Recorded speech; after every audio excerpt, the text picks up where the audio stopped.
at Thursday night market in hysterical downtown Grass Valley. Welcome back to the Thursday Night Market Show. I'm Rick Caravelli along with Cheryl Noble. And one of the booths that we have this year, Rick, is the Grass Valley City Council, where the community can meet City Council as well as the staff, and in a very friendly environment, they can ask questions about our local city government. And it's a great outreach that the City Council has provided. Our very own Gil Dominguez had the opportunity to talk with former mayor and current City Council member Lisa Swarthout.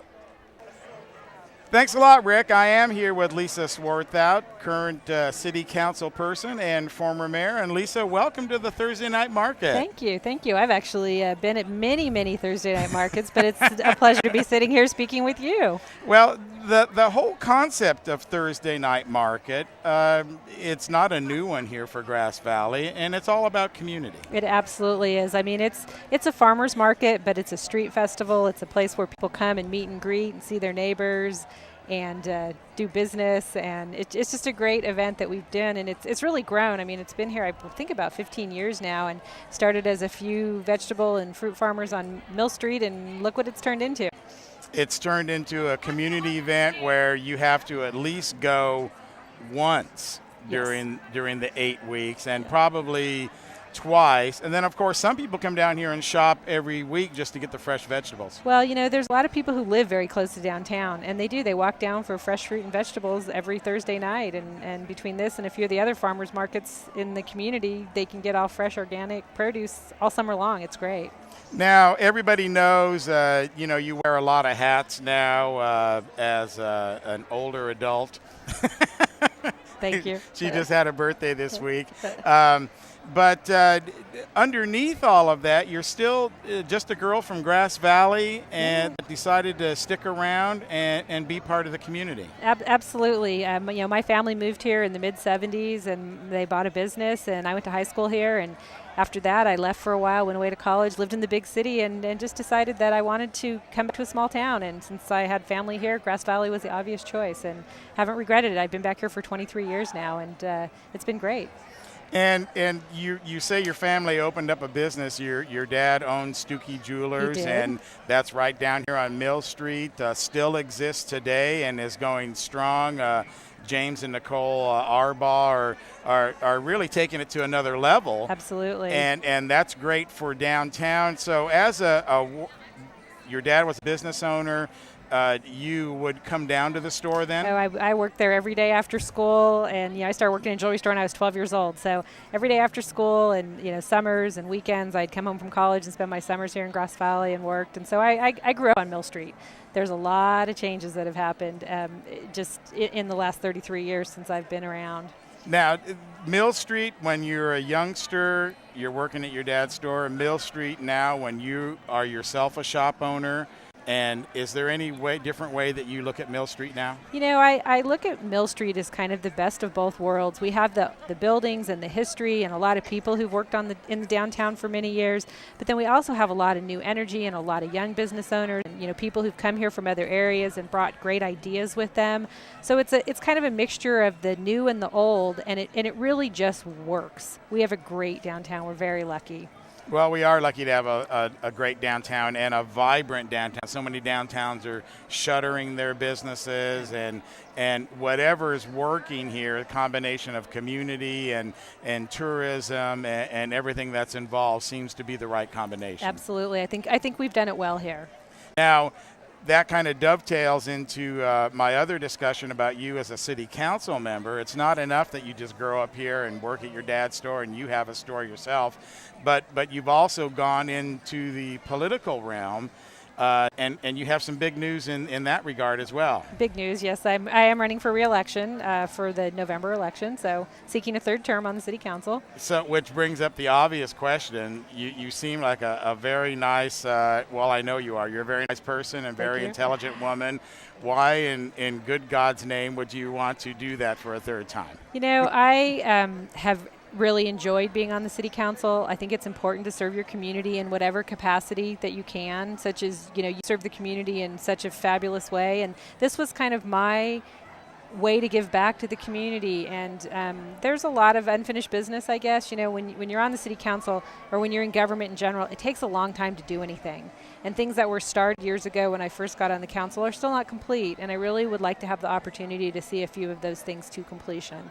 You know, and before I ask the question of why is that so, it takes so long to do things, what is it about being on the city council that most people wouldn't know? That you know, if somebody ever asks you that, what's it like to be on the city council? You know, people do, and what the public sees often is people saying bad things about you, or what they read in the paper, or if there's disagreements about how decisions are made.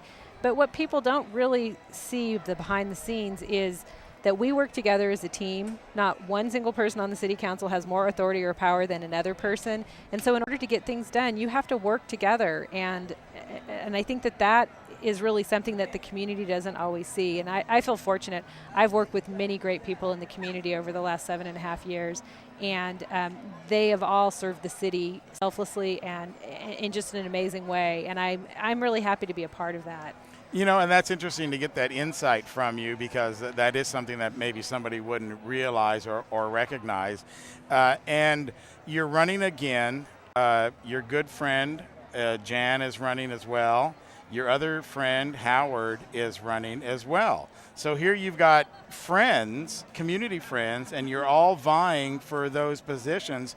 How does that play out with your friendship and with your desire to serve the community? You know, I think that, and I will say that I've been fortunate to have served with many people who were my friends on the city council. My first term, I served with Mark Johnson, who, you know, we went to high school together. We've known each other for many years, and he was actually the person who got me involved in city government when I was appointed to the Planning Commission in 1995. So I've always served with people who were my friends. I think this year there's 3 seats that are up, and so far there's 4 people who've put papers. So it makes for a great race. And, you know, at the end of the day, people win and people lose, and we all walk away and we're still all friends. That's how I've always dealt with the city things. And even when sometimes you make decisions and not everything's unanimous on the city council, and those people are your friends and you have respect for them.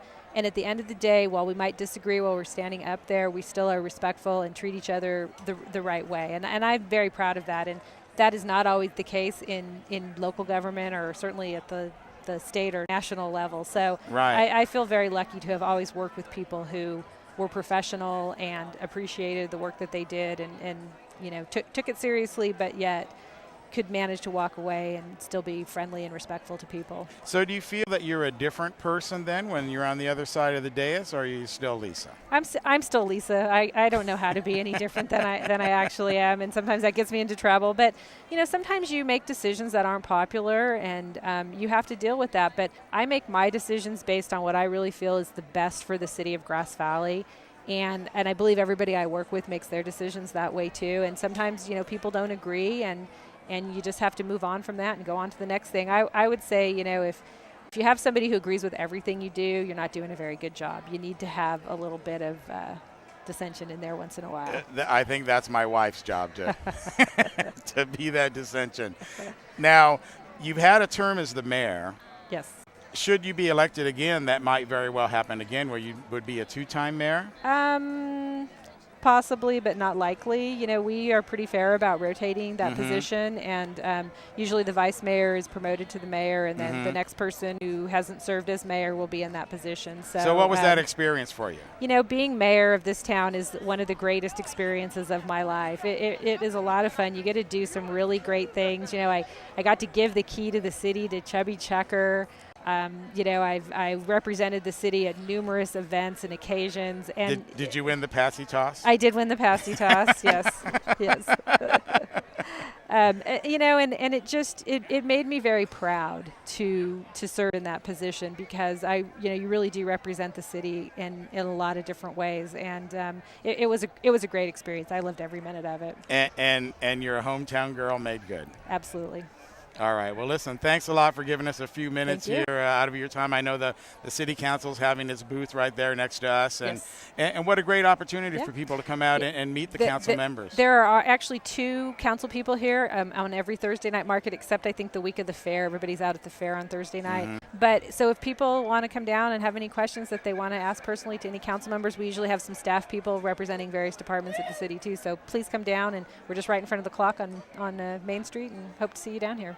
All right. Well, there she is, ladies and gentlemen, for your approval and maybe your vote in November. Lisa Swarthout, hometown girl, former mayor, owner of Mill Street Clothing, and I'm sure we'll talk to you at some other time. Thank you. All right, Lisa. Bye-bye. Back to you guys. There's a lot more to come on Thursday Night Market, so don't you go go anywhere. Down